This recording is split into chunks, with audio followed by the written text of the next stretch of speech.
Hello everyone, welcome back to our channel. In yesterday's video, we had focused on Farfetch and what the situation at Farfetch is, and we analyzed it as to what's gone wrong and how it can be improved. Today, let's turn our focus towards Estée Lauder companies. Now, Estée Lauder companies also find itself in similar situation, although the situation is not as dire as it is at Farfetch. And an announcement is expected at Farfetch very soon, approximately over the weekend or on Monday, regarding what needs to be done next. Coming back to Estee Lauder, it's also said that Estee Lauder Companies is also facing troubles. Why? Because Estee Lauder has seen its market capitalization dip from approximately a high of um, 133 billion to approximately just 50 billion now. A lot of his growth came under the current CEO, who is Fabrizio Freda. He took reins and he has under his leadership, the strategy has been twofold. One is the dependence on China, the growth in China, and then secondly, it's about hero products, which we talked about in yesterday's video. And under his leadership, we have seen the share price jump from just 16.75 in 2009 to a peak of 370 in January 2022. And that gave Estee Lauder Companies a market capitalization of 133 billion.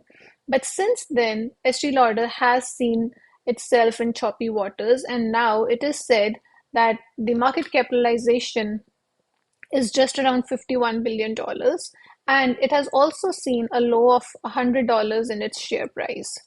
Now, what has led to this? The main reason people say is China, but actually, there are two reasons that this article talks about. One is the dependence on China, and secondly, it is about a dearth of innovation. Estee Lauder Companies is one of the companies wherein the founder was said to be very focused on innovation.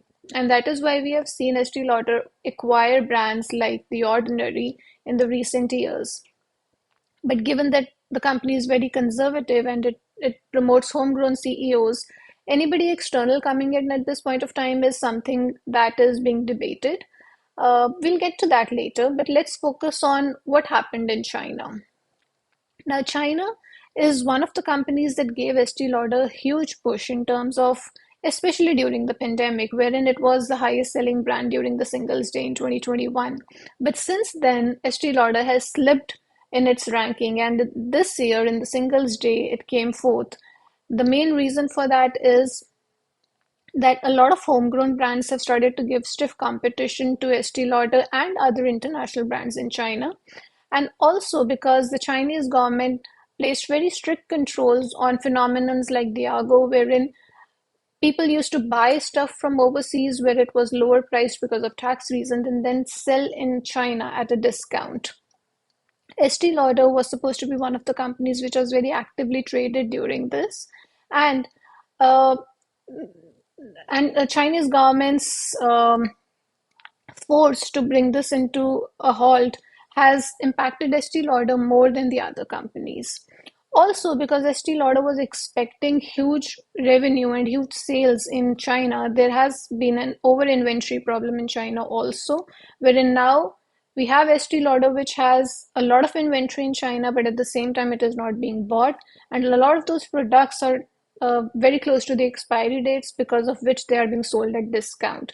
This is leading to a reduction in how the brand is perceived by the Chinese consumers. This is definitely affecting the brand presence, the brand aura, and the brand equity that Estee Lauder has in China and with the Chinese consumers.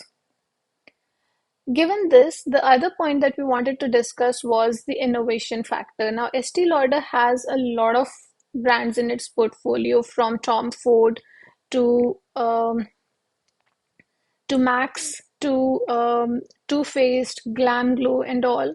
But it is said that in the recent years, not enough innovation has come out of Estee Lauder companies, and because of which now we have Estee Lauder, which is preferred by an older generation of consumers rather than a younger generation of consumers, especially when we talk about markets which are outside of China. For example, if you leave China as a geographical region on which Estee Lauder did depend a lot, and if you move to other geographical regions, you see the geographical diversification in terms of growth for Estee Lauder.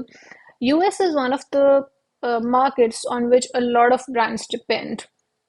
But within the US market, what is seen is that Estee Lauder is more preferred by an older generation of consumers than by the younger generation of consumers, which is leading to Estee Lauder not being able to balance itself in terms of growth. The growth that has slowed in China is not being balanced in US, and also you have a lot of companies which are bringing in a lot of promotion, for example, and innovation. For example, L'Oreal. Let's go to that particular. It talks about fragrance, but that is not very important out here, so I'm going to skip on that. Okay, so it is said that for Estee Lauder, wherein the focus needs to be for the US consumers is brands like The Ordinary, MAC, and Clinique, which do lean into innovation also. And by focusing on these brands, Estee Lauder can pull itself out of the hole that it's finding itself in. And it then talks about the innovation and creativity aspect, and it is said that in the last 5 years, a lot of creative people have left Estee Lauder. Estee Lauder, Leonard Lauder always used to prize creative people over the business people, but then, uh, even then, in the last 5 years, a lot of creative people have left, and that is maybe creating a gap within the company as to how the innovation will proceed. And in bringing this to a close, it is said that it is very possible that you see a lot of brands being offloaded by Estee Lauder, although Leonard Lauder has categorically stated that no brands are going to be sold, but we are seeing a lot of layoffs happening at a couple of brands. So it is possible that if not immediately, maybe in the next couple of years, a couple of brands will be offloaded. But then it is said that there are a couple of hero brands, for example, Clinique, Estee Lauder, MAC, and Tom Ford. They're always going to remain with the Estee Lauder.